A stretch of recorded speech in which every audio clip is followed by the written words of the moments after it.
নমস্কার, the cooking ক্রনিকলসে আপনাদের স্বাগত।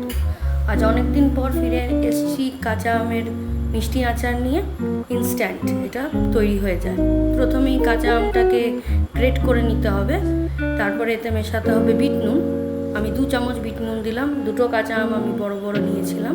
ভালো করে মাখিয়ে রেখে দেবো ঘন্টাখানেকের জন্য, বেশ জল ছেড়ে আসবে।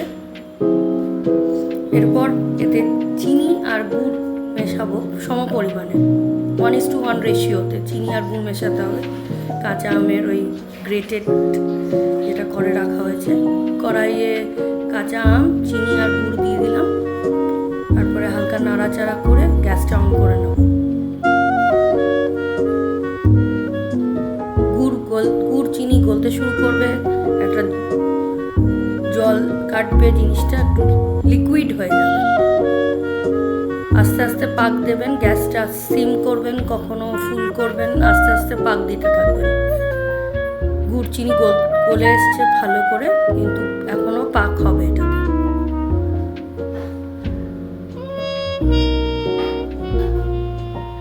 ভালো করে নাড়াতে থাকবেন, খুন্তি নাড়াতে থাকবেন, নাহলে তলায় লেগে যেতে পারে। এতে মেশাবো লঙ্কা গুঁড়ো, ভালো করে নাড়িয়ে নিলাম।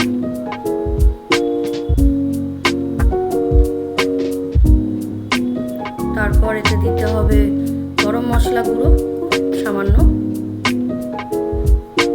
বাড়িতে আমরা যে গরম মশলা ইউজ করি সেই গরম মশলা। আর ইউজ করব আমি ভাজা মশলা, জিরে আর ধনে ভাজার গুঁড়ো, রোস্টেড জিরে ধনে ভাজার গুঁড়ো বেশ ভালো পরিমাণে দিয়ে নাড়িয়ে চাড়িয়ে নামিয়ে নিতে হবে।